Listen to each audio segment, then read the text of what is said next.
Welcome to the Heart of Fauquier podcast. I'm your host, Austin Bedrosian, and today's special guest is Chris Murphy with CFI. Howdy. How's it going? Thank you so much for being a guest. Oh, my pleasure. So if you've been following the Heart of Fauquier for any amount of time, you might have seen last year we did a snapshot of him. So that was pretty neat to sit down and learn about his business with that. But now we get to go a little more in depth. You get to hear from his radio voice that he's got over here. So hopefully we can capture that well with these mics. Here we go. Much better voice than me, but that's okay. You'll do more of the talking than me. So fair enough. It all works. Try to live up to the hype now. Right. So CFI is Cobalt Firearm Instruction. Yep. What all do you guys do with CFI, though? It's mostly instructional classes, Yes. but I know you've got quite a few things going on now. We do. But at the core of it, that's it. It's classes. It's training. It is centered around training and knowledge for the new shooter specifically. But we have begun to branch out into some physical goods, but again, training aids or a little bit of merchandise here and there. But at the core of it, it is still 100% training. So we started off with basic pistol classes and have now grown into concealed carry classes, competition preparation, again, for new shooters looking to pursue that side of the sport and not just defensive application use of a firearm. Rifles, shotguns, sporting clays, which is another branch of shotguns. As we develop a bigger team, bringing more and more expertise, we get to expand the offerings that we give. But pretty much all still classes. Yep. Okay. Very cool. So it's not only handguns then, because I know that's kind of been your specialty, or you started with that, but you do have, some classes or, teachers that you can take and do shotgun and rifle, AR kind of stuff. Yep. Handgun's my specialty and my area of expertise. I'm pretty handy with a rifle, pretty handy with a shotgun, but those are not necessarily my personal areas of excellence. Yeah. So handgun is still by far the most that we teach out of anything else. Handgun intro and basic pistol are still above and beyond the most common courses that we teach, although the concealed carry class is getting up there. Okay. Like it's a lot more people are realizing the benefits to not only taking the class and learning the skills, especially with a company like us or another that's reputable and actually teaches skills that one would need and want to have that are actually beneficial to their ability to carry. Some classes, they just kind of give you the bare minimum, throw some PowerPoints at you, and that's it. But if you can find a company that's going to teach you really important skills that have bearing on your ability to carry safely and effectively, and then also just have that permit if you ever want to use it. Right. Half of our students don't even carry, who take the concealed carry class. They just have the permit because I want to be able to. Yeah. if the need or the desire ever arises, I've already got that bureaucracy, the paperwork out of the way. Yeah. But pistol is still above and beyond the most. But we are branching out. We are excited. We got great guys like Andrew and Sean coming in who are bringing in new elements to it, and specifically the rifle and the shotgun, which is pretty exciting. I know where my expertises are, and I know where theirs are, so I let them take a lot. It's a good pairing, then. Good partnership. Absolutely. And especially as my focus becomes more and more on the business side of things, and I'm still teaching as much as I possibly can because I'm in a situation where I love the business and I love the art of building a business, and part of that is kind of bringing, like we talked about last time, bringing yourself out of some of the day-to-day. Yeah. But I'm in the interesting position where I love the day-to-day. Like, I love teaching a class. Yeah. So I still do as much as I can, but I'm mainly teaching the pistol classes. Okay, cool. I just recently heard, right before you came, someone said you can make more of an impact leading a pack rather than being a lone wolf. So even if you love doing what you're doing, sometimes it's just like, I got to kind of lead a pack instead of just being on my own. So you enjoy the idea of growing, but then you can't do it all on your own anymore, so you got to expand even if you love it. So no, you can't. And then the question kind of boils down to, do you love making the impact, or do you love doing the activity? Like, right. I'm really moved by the by the ability to reach people where they're at, strip away some of the fear around guns, and actually teach people this potentially life-saving skill or even just a confidence-building skill that they never had before.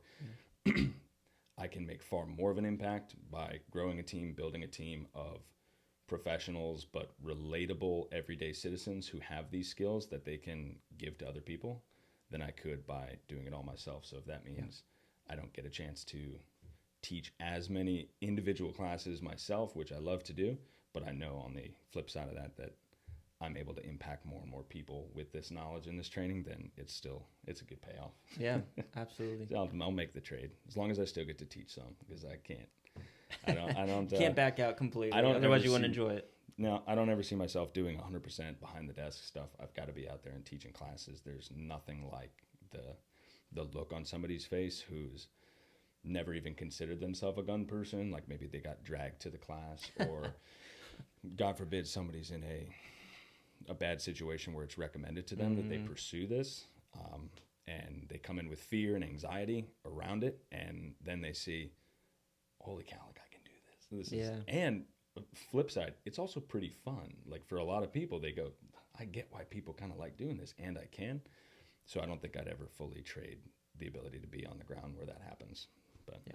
And you even mentioned that you have, like a VA helping you with behind the scenes stuff too. So that's not just you can hire people and, branch out on that side so you can enjoy the field. So exactly. It is a double-edged sword. For the longest time, I thought if I'm going to bring on help, it's going to be bringing on help to do the teaching, which is going to bring me more out of the day-to-day. Yeah. But it's not how business works. There's also the other side of it where you can bring on help. And so we've got an excellent VA. She's still in training, but she's starting to take on Jess. She worked down at Clark Brothers gun shop down on 29 for a while. And she's heading back to college. She's looking for a way to continue making income and keep making an impact. So we trained her up, and she is just hitting the ground running. And it's so great to take. Very cool. Because that's the stuff that I'm really excited to get off my plate. Like the emails and the back and forth and the scheduling, she's doing a phenomenal job. So it's opening things up big time. Yeah. Awesome. You mentioned earlier that some people will come in and have like this fear of guns, almost like not just a healthy respect, but people are actually kind of fearful or maybe just, I guess, ignorant about it. And so they're anxious. Do you see that's pretty common, or is it, kind of a mix of people that come in? Well, we definitely get a mix like anything in life, but no, that is really common. And ignorant in the non-pejorative way. Like, right. I'm not talking about ignorant as some kind of slight or an insult, but we just don't know what we don't know. Yeah. Don't have a clue what they're holding. No idea. Yeah. And it's just the way that I am with so many things. My fiance tells me about some shoes or a brand of something or an internet personality, and I'm completely ignorant. Not like a negative thing. It's just not my area of expertise. It's not what I know. We get people coming in who have a lot of fear, and a lot of it is born out of ignorance because we've got a perception about what guns are, what they aren't, and depending on your upbringing, it could be something that's entirely foreign to your family through no choice of your own, but you're raised in an area or in a family where they're either demonized or just unknown. It's just our family doesn't have any particular feelings, left, right, center. But we don't have them. For or against, we just don't have them. Yeah, they're not here. So then we grow up thinking, well, that's what the cops have on the TV shows, and that's what military people use. So to interact with them for the first time, it can be really scary for a lot of people. Guy, girl, old, young, big, small. We see fear on a lot of our first-time students, but with knowledge up front and one-on-one work, so many people that are so surprised that they could ever do it come out on the other side going, maybe I love it, maybe it's not going to be my new favorite hobby, but I can do it. But at the end of the day, I've got the confidence knowing that I can if I need to, which is phenomenal. You love to see it. But yeah, the long way of saying, a lot of fear coming in. And that's what we're there for. We're there to be a guide to show you, yes, you're nervous. Yes, you're scared. Yes, that's absolutely okay.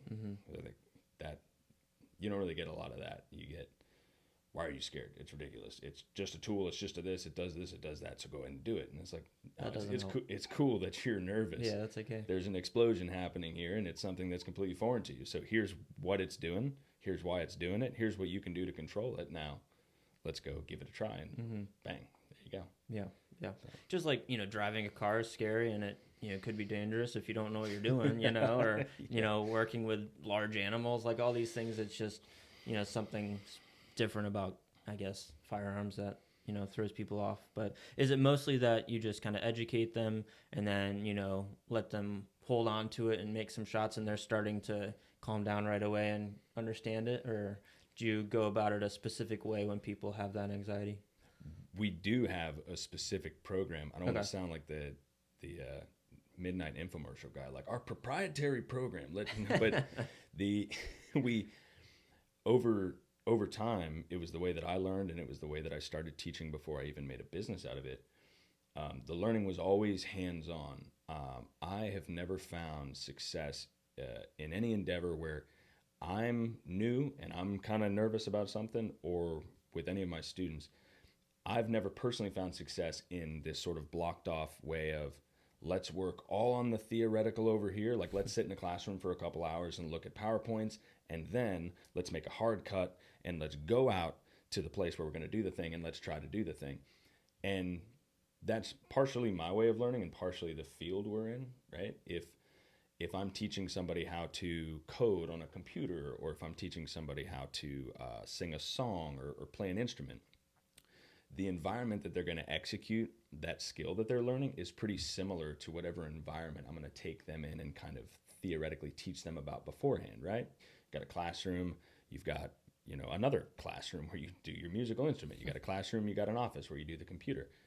But when it comes to guns, a nice quiet classroom in a comfy chair is so far removed from the environment that you're going to have to apply these skills that you're supposed to be learning, because you go from nice quiet classroom, teacher speaking in a modulated voice with a nice PowerPoint going on in the background, maybe a nice water, to now you're on a live range and you've got the understandable nerves of, I'm holding a gun for the first time, I'm about to shoot a firearm for the first time. Oh, by the way, everybody communicating with me is now yelling because it's very hard to hear out here. And the reason it's hard to hear is because there's all these guns going off around me at the same time. So our method is sort of like a modified kind of exposure therapy, not to make it sound more scientific than it is, but we go hands-on as soon as possible. We do a safety brief and kind of a walkthrough of what the day is going to look like for the student inside, where we can hear each other and we can kind of build some rapport, because you need to have some trust. They need to understand you're a professional, you got my best interest at heart, and you're here to guide me through it. Like, we're in this thing together. But then we get outside as quick as we can onto the range, because everything that we would teach you in a classroom when it comes to like a basic pistol, we can teach you on the range, but we can teach you while you're hands-on with the gun, while you're hands-on with the tool. So it's not, look at this picture on a PowerPoint, now it kind of feels and looks different than you imagined in person. It's, we're getting you kind of inoculated to that sound, inoculated to the stress of being on a range, all while we're teaching you basic things that we could do in a classroom, but you're holding on to the thing. We're in a safe kind of step-by-step environment. So instead of a walk, sprint, it's like a walk, jog, run, sprint. We're kind of working our way through it. It's a much more mild and natural transition the way we do that. And we can get more granular with anything you want to, but that's essentially the core of it, is small class sizes and like immediate exposure to the range and the place we're actually going to be using the tool. So really helps, really helps kind of make that transition smooth. Yeah. So obviously you work a lot with beginners, you've mentioned, people who are, just curious about it or wanting to carry or have the option to carry. Yeah. What about people who have been around the range a bit? Maybe they're not advanced, but they might have a carry permit, they're comfortable on a range, but they want to get to the next level. What kind of options do you have for them in training? The options are endless, but we always start with just a private lesson. Okay. Or a quasi-private lesson. there's no real term for it that I've found, but if you and your friend or you and a small group of 2, 3 want to come out, that's still a private lesson, is that it's just you guys. You're not mixed in with a big group of strangers that you don't know. But sorry about that. But we're going to start as close to one-on-one as we can with you and really evaluate where you are, because I'm sure shooting is like a lot of other things in life, but where I think I am isn't where I objectively am, and where I think my strengths and my weaknesses are. It's not always an accurate assessment. Like, how well do we assess ourselves and our strengths and our weaknesses?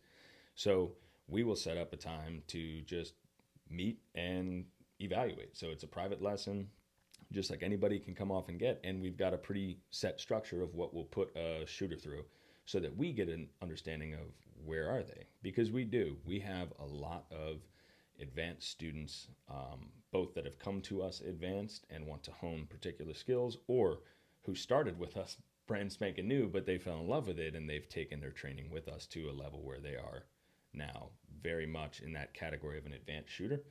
And we'll evaluate, here's where you are. What are your goals? That's one of the most important things. It's, you're coming into us and you've got XYZ skills.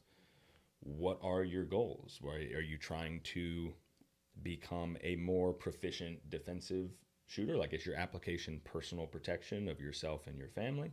Are you trying to carry concealed? Do you want to get into competitions? Are you think you're really slow when you shoot and you want to try to get faster? What are your goals? That starts from when people decide what firearms right for them, and then works all the way up to their training. So we need to know exactly where you're at, which we find out in that lesson. We give you some drills and we find out, oh, here's where you are, here's your strengths, here's your weaknesses, where you want to go with it. Like, what do you actually want to be able to do with this thing? And then we put together a program, and it could be join us for this holster 101 class. It could be come to this seminar that we're running, or it could be we've got a series of private lessons we could put you through. So there's a ton of options for it, no matter what level. Quite personalized, yeah. It is. It is. We don't run a ton of large group classes. It's because our focus is so keyed in on new shooters. The big group class thing, I have never, in my experience, and I've worked with a lot of phenomenal instructors, and a lot of phenomenal instructors who do large group intro classes, I have never found it to accelerate people's progress as fast as you could if it's a smaller number. There's too many intricacies and too much of a bond that needs to be made in that first formative part of somebody's shooting career, that it doesn't need to be directly one-on-one. But as of right now, for our basic classes, the largest student to instructor ratio for a given class is going to be 2-to-1. So if there's 4 people taking basic pistol, there's 2 instructors out there, and they're only ever splitting their time with one other person, because we need that direct connection. I lost my train of thought. Where were you? Yeah. Oh, you said it was small classes, right, and personalized. It's a byproduct of what our goal and our mission, which is train and arm with knowledge, new shooters, everyday citizens. That's just what it requires of us, at least in our own experience so far. It needs to be pretty personalized. As people advance and they get to levels like competitive intros, advanced defensive courses, things like that, where the fundamentals of good shooting, and more importantly, the fundamentals of firearm safety, are a foregone conclusion for them, then we can get into those big classes. That's where we're going out and we're working with our partners like Lydia and John over at Black Pines Initiative, who are phenomenal and have wonderful facilities that they've painstakingly put together, and we can take advanced groups over there and do larger classroom work, larger range work. But to start off, and for pretty much through the intermediate years or intermediate levels of skill, it's going to be pretty personalized, because we need to be there for it. You don't want them to start a bad habit and not catch it, something like that. So Yep, the habits that we form under fire, and I don't mean in a two-way fire, I mean just habits we form on a range when we're shooting, so indelibly etched in there. They're very hard to break. And I don't know exactly why. Maybe it's just the natural undercurrent of stress that comes along with shooting. But when somebody has a bad shooting habit, oh my goodness, that thing is ingrained so deep that yeah, if you can, you'd like to be there to prevent them. Everybody's going to get one or two. Sure. It's just the nature of Sure. being a human. But it's so funny when we get a lot of couples that come to work with us, a bunch, and we highly recommend it. So camera 1, 2, 3, 4, 5, whatever secret ones he's got in here too. The couples training together, I highly recommend it. I know a lot of instructors who don't care for it. I personally think it's phenomenal. You've got somebody to compete with, to support you, to also be another weirdo like you who wants to go out to the range in their free time. More often than not, if a couple shows up for training, the couple or the person who has never shot before leaves class shooting better than the person who comes in with the experience. That's so funny. Almost Probably without frustrating fail. for that other person, though. Huh? A little bit. It depends on the dynamics of the relationship, Yeah. right? But almost without fail, it could be father-daughter combo. It could be husband-wife, boyfriend.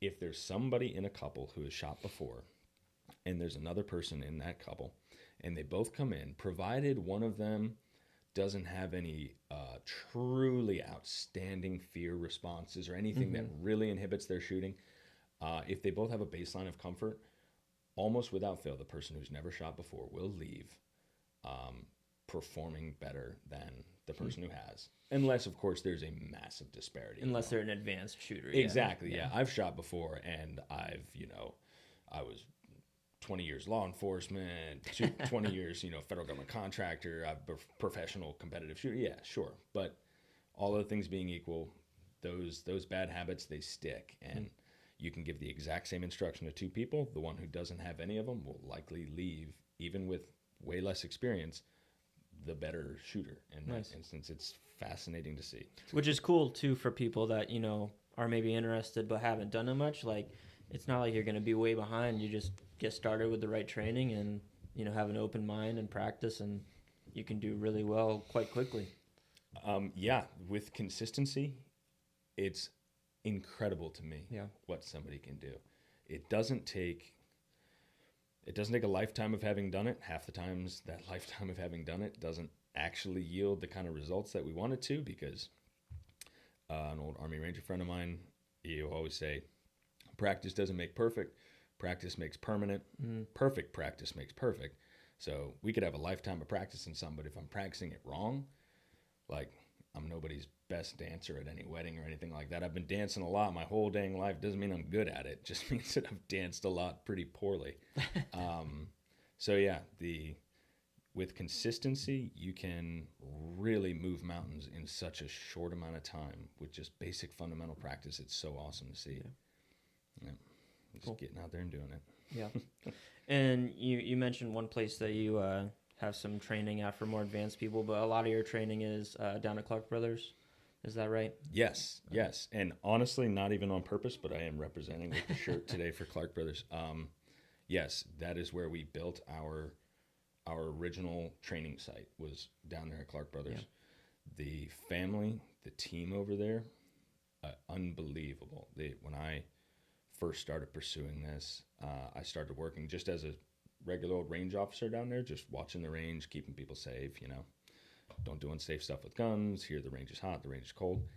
And Steve and Alvin gave me such latitude and such trust to begin to revamp the range program over there at the same time that CFI was just this little nugget of an idea of maybe sometimes I'll take a person and teach them on that window over there. And every step of the way, as CFI began to grow, they were right there with it, with emotional, regular, and in some cases even financial support if we wanted to build out the training side, because we outgrew teaching somebody in a window, right? If you've ever been down there, you got little public lanes and windows, and it gets a little cramped. And I'm not a huge guy either, but it gets a little cramped being in there with another person trying to teach them. So as we started to grow out of that and we designated a place we wanted to start building a private training side, I was fixing to put a whole bunch of money into it. Steve and Alvin came and said, this is good for our customers. This is good for you. This is good for us. It is literally a win-win-win. So they partnered with me on that. I mean, they've just been an incredible place to host it, and they have such deep roots in the community that so many new people, when they think guns, they think Clark Brothers, because it's been around since the 60s. So it's been a wonderful line of new customers and new students for us as well, because they call up and they say, I think I need a gun. I want to try this. I want to try that. Do you know anybody? And then they're able to say, somebody on site. Yeah, we have somebody right here. It's no longer for years. It was always, well, one of our range officers, if they're not busy, if the range is running safely, we could help you out. And now it's, oh, yeah, here's the email, here's the phone number, whatever floats your boat, call them up, set a class. And it's truly a win-win, because then it's driving more students to CFI, who are then in turn becoming lifelong customers for the shop. So that is our main house, and I love them to pieces. They've been incredibly supportive the whole way through. It's been awesome. I think you actually talked to Steve a few years back. I did, yeah. So with the podcast, I got to interview Steve on the range there, and they got a really cool setup there and everything that you couldn't build now probably, but they've got it there. No way. And it's great. No way. Yeah, so right on the main strip there in Opal. Yep. But yeah. So taking a step back, you were talking about classes, and I know you have a holster class. Is that correct? Yes. Holster? Yep. Okay. Holster 101. So what all do you talk about in that? Like, are there specific holsters that you suggest for people who want to carry it all the time, men versus women, beginner versus advanced? What kind of stuff do you talk about with holsters? I know it's a big bag we just kind of opened up here, but just want to talk a little bit about holsters. It is. It's a lifelong journey of learning and then buying the thing that you think is going to be perfect, and then it turns out not to be. And now that yes. I've gone through some of that, so that's kind of why I want to bring it up too. It's so, like, okay, get my notepad out. Right. Yes. So you mentioned frequency of carry. I don't necessarily recommend different holsters based on, the right holster for you is going to be the right holster for you if you wear it one day a week or every single day like me. Either way, it's going to be good to go. But yes, holster 101, you don't even need to have one. And honestly, ideally, unless you've got a good setup going, it's great when people come without one, because we've got all the gear we need to get you set up to start to learn the fundamentals. It's kind of a two-part class. It's really, or a two-section class rather. We have the learning the foundational fundamental skills of how to safely and effectively draw a gun from a holster, carry in a holster, use a holster. And then throughout the class, it's not like part A, part B. We also sprinkle in information about, hey, I'm noticing this about you, about your body type, about your preferences, about where you want to carry. There's so many things to consider when we have to pick a holster or a way that we're going to carry, that we could have somebody who's, 6'3" and umpteen 100 pounds, you name it. And then we've got a young lady who's 5 foot nothing and weighs 100 pounds soaking wet. There's going to be different considerations on what firearm and what holster they need. And again, like we talked about earlier, it's what's the goal, right? What do you do for a living? Where do you plan to carry? How do you dress? It all comes into play. So we're taking that chunk of the class and we're evaluating the students, we're evaluating their needs, and then when we wrap up, we talk about things like, these are some companies that we have worked with in the past. And when I say we've worked with, I mean me and my team have used their stuff. Yeah, use them, yep. And this is what we have found. There are some basic best practices we go over, simple things, and they're mostly born out of safety. It's not personal preference. I don't care if you want a red, white, and blue, sparkle, glitter, cannon, something or other. That doesn't bug me in terms of the aesthetics, but there are some things born out of safety. So like if you carry a holster inside the waistband, and I don't know who your listeners and viewers are. I don't want to go too far down a like a rabbit hole that they're not going to be able to follow. But there's some basic things, like if you carry a firearm inside your waistband, meaning that instead of it sitting on the outside, kind of like old school gunslinger, the firearm and the holster actually sit inside your waistband. We have basic recommendations to start where people is like, hey, if you're going to carry inside, our recommendation is not to carry a leather or a nylon holster inside the waistband, for the simple fact, and it's little things that people don't always think about, but a leather is a flexible, pliable material, right? So if I'm wearing my pants and I cinch them up so that they don't fall down, and I've got a firearm inside a holster, right, all good to go. Drawing the gun out, no problem. Leather's good, it's comfy, and it's classic looking. But as soon as I take that firearm out, now that holster shuts because the tension of my belt now pinches everything shut. So drawing out, no problem. But when I have to put that gun back into that holster, now I'm left with some really unsafe, unsavory options of either using the end of my gun to kind of pry and wedge. We see this every single day. So you kind of pry and wedge and you're pointing it in all kinds of unsafe directions. Or you stick your non-shooting hand down in front of that gun to pop it open and then stop. Either way, the long and short of it is a probably loaded firearm ends up pointed at a lot of parts of you that you don't want it pointed at. So we'll say things like, if you carry inside the waistband, we recommend either a sturdy shell with a leather wrapping or just like one of the basic Kydex plastic holsters that will maintain its shape even when you take the firearm out of it so that you've got a safe area to return it. And then we talk about the companies and the styles. Not everybody likes to mount it to the belt, right? That's more of a consideration for our female students, but we have some guys who are like, hey, I wear athletic gear all the time. Like I wake up, I put on my joggers. If I'm not wearing my joggers, I'm wearing my basketball shorts. I don't wear a belt or something. What do you want me to mount it to my sweatpants? It's going to fall down.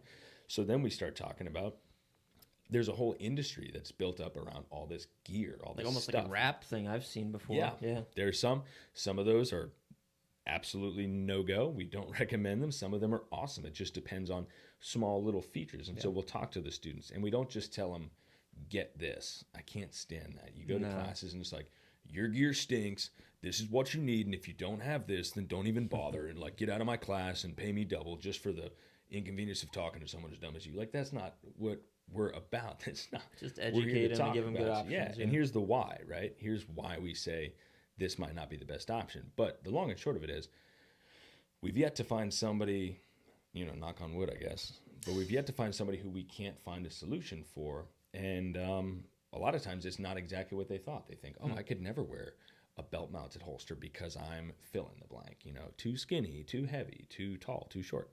I don't wear this kind of clothes, or I don't dress like a tactical, super ninja all the time. You don't need to. And most of our students are just everyday citizens wearing their regular old pants and shirts, and we'll find a way to securely and safely get a holster on so that you can carry if you so choose. And maybe you don't want to carry every day. Maybe you just want to, have it in the holster when you go to the range to do your training, because it's a really safe option for transporting a firearm rather than having to lock it open, set it down every time you need to step away. You can just safely reholster and then you're good to walk around and get your free hands and everything. So love that class. I was really excited to get that going, and we've had some really, really great feedback on it so far. So I'm excited that it's continuing to gain in popularity, because a lot of people never saw themselves as a holster person, and they take it and they're going, oh yeah, this isn't just for those competitors and those cops. It's like, I could wear a gun with a holster and look at me, right? Right. It's pretty cool. Yeah. And it's important, what kind of holster you're using. It's got to be comfortable, practical, work for you and stuff. So cool. Thinking about in the house, though, do you teach much on, or officially, I guess, teach much on where to store your guns in your house, or easy access kind of stuff, or how to lock things up? Do you go over that a whole lot? Yeah. It's interesting you said officially, because we do. I mean, obviously, in conversation, you'll give recommendations, but we give recommendations in conversation. We've done some off-books consulting. Okay. Off-book sounds sketchy, but people just call and say, hey, can you come over, kind of consult on my home setup, in terms of basic home defense, et cetera, et cetera. But in classes, mainly in our concealed carry class, we address that, and then we'll try to put, when we know students are keeping a firearm in the home for personal protection, we mix that into just about every other class that we'll do in a small portion, just to check in with the students. Again, it's not necessarily an official part of the curriculum, except for the concealed carry. We do talk about it specifically there. But we go over, hey, how ready is your firearm to use? That's your preparedness. But also, how hard is it for an unauthorized person to get access to your gun, right? And that's security. So we break it down, security and preparedness. You can be prepared as all get out. You can have the Rambo style room with the 500 guns hanging on the wall, and they're all cocked, locked, and loaded and ready to go. And it's like, okay, you're prepared. I get it. Party on, bud. But how secure is that? Not very. And if you've got young kids, Mm-hmm. if you've got kind of an open door policy in your neighborhood where people are coming in and out of your house, if you've got very elderly relatives, people always think about kids, but sometimes we forget that, grandma, grandpa, if they're really getting up there and they're starting to deal with things where they might not be completely uh, cognitively aware at all times, then we need to start thinking about that security side of things too. Not just do I have my firearm ready, but can I keep it safe from somebody's hands who shouldn't have it? Mm-hmm. And then, of course, on the flip side of that, there's people that go too far with the security side of things. And it's, oh, well, I've got 5 different safes and I have one gun, but I've taken it into 5 different pieces and I store one piece in every safe. And then the ammunition is buried in a hole in the backyard. So my kids are That's never going to helpful. hurt themselves with my gun. But also, why in the world do I have it? I say it's for home defense, but if I need to take an hour to get it ready, it's not really servicing me for home defense. So Mm-hmm. finding that sweet spot, we address it directly in concealed carry. And then for a lot of our students, we'll talk to them more in like a one-off capacity. Like, hey, how are you storing this at the house? Yeah. How ready are you? And also how secure is the situation? Because you're responsible for your firearm and what happens to it. So making sure that's squared away, super important. Super important. Awesome. So you have a lot going on here. What's kind of your goal for the future here with what you want to do with the class? Obviously, I know you're excited about the idea of scaling more with your business and growing and everything. What's kind of your plan? It seems like I'm copying you now because my leg just kind of fell asleep right as yeah, yours that's what did. mine did. So I'm gonna hit the switcheroo as well. The goals right now. Are to. I don't want to get too granular with the specific business goals, Right. but we are looking to branch out the training services in more of a consultant capacity because the lifeblood of the industry, this sort of Second Amendment industry, where a lot of people get their information about shooting are at these local ranges like Clark Brothers. So we're doing a lot of research right now in finding in sort of this tri-state area around us, finding more of these local small town ranges where your everyday citizens who have questions, want to make purchases about firearms in that community, that's where they're going. A lot of them are going to the big fancy, down in the outskirts of the nearest big city and you got to pay a whole bunch of money and there's a waiting list and you got to be a member. They're going to these local ranges and these local shops, and we're putting together a system where we can essentially train up and install a qualified, certified, effective and safe training program for these places, because it's going to be phenomenal for the business who's going to be able to capture and retain more customers and more revenue for the shop itself, but then also really help teach and arm safely and responsibly their communities who are coming to them, who don't just want to come in and look at and maybe buy a gun, but then they have that firearm and they go, okay, well, what do I do with it? Now that local trusted shop, that little mom and pop has an option for them, has the opportunity to go, hey, yeah, we can sell you this thing, but we can also train you in a way that makes you feel safe and confident, like you can use it. So that's a big thing on the horizon. We're reaching out right now to try to get a lot more runnings of the Safe Start Kids Camp that we're about to wrap tomorrow. Yep. That is a huge, huge push, and it's woefully underserved, at least in all of our research that we can find, which is training and knowledge for the youngest members of the family, right? We've got over the years thousands and thousands of students that have come to us for classes, and we're so blessed to even be able to say something like that. But that's representative of thousands and thousands of families that likely have a firearm in the home, and we want to make sure that everybody in that home is safe and effective with their use of a firearm. And depending on the age, that might just be basic safety training. Don't touch it if you see it. Here's who to call if you do find one. Here's what you do. Here's what they can do. Here's how you operate in that situation. Or like the Safe Start Camp, ages 10 to 16, we actually start bringing the kids out to the range with a huge emphasis on basic firearm safety. We actually bring them through and teach them things about how to handle fundamentals of marksmanship, how to take the gun apart, how to put it back together, so that you have an entire family unit there that understands the paramount importance behind safety when it comes to a firearm, and also has the confidence that comes from understanding how that tool works, right? So the first running that we're about to wrap up, it is entirely populated with children of students, and I'm thrilled by it. We'd love to have anybody out, of course, but I was so happy to see that we got a response from our students who say, hey, you're teaching me how to use this thing. I have it in the house now. I want my kids to at least be safe and understanding on how to use this as well.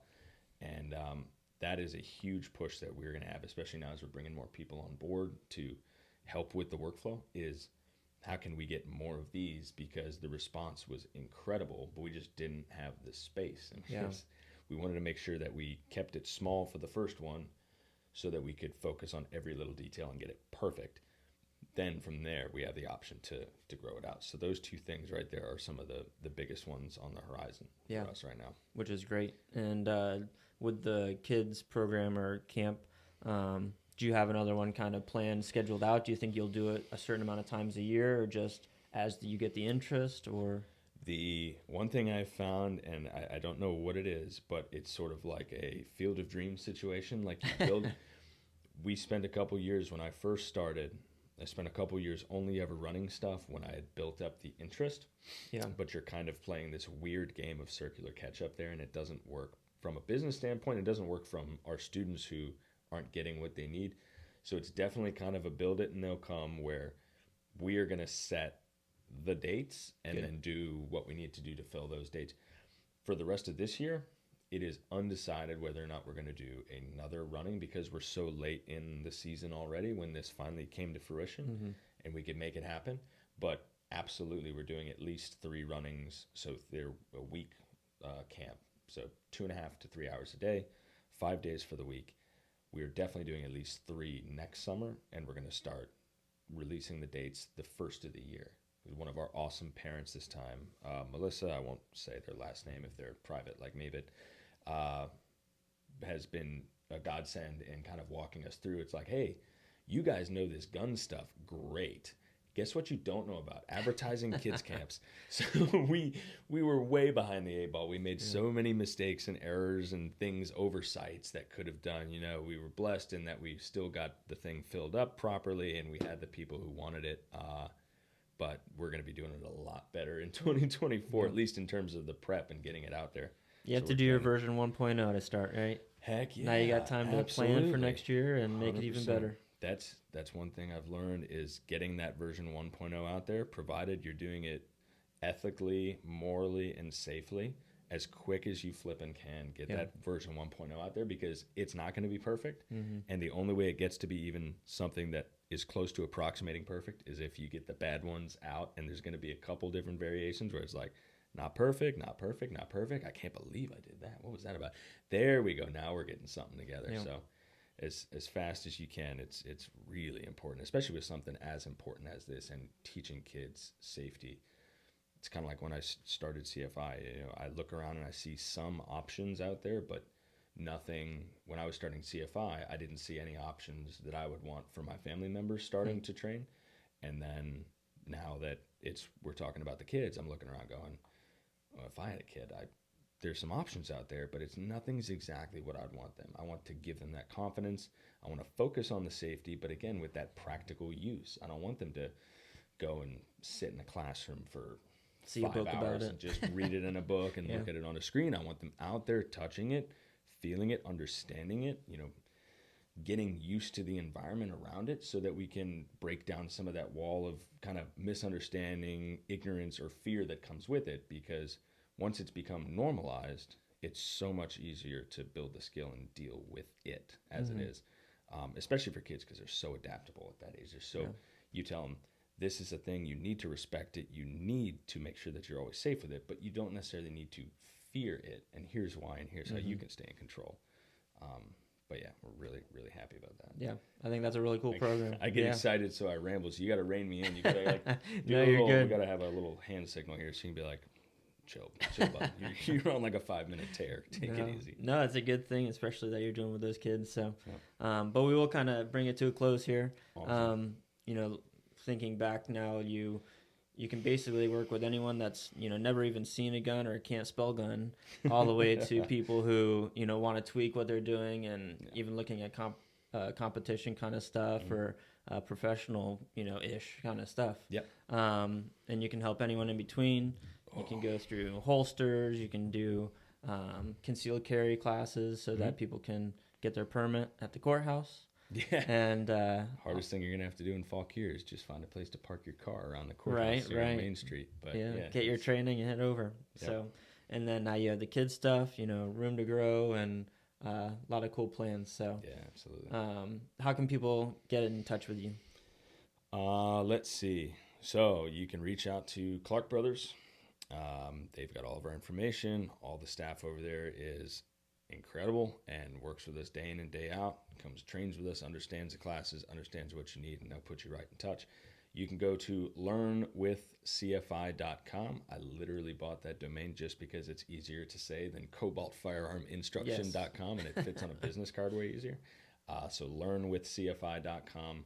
And then, of course, we've got your standard social media platforms at Cobalt Firearm.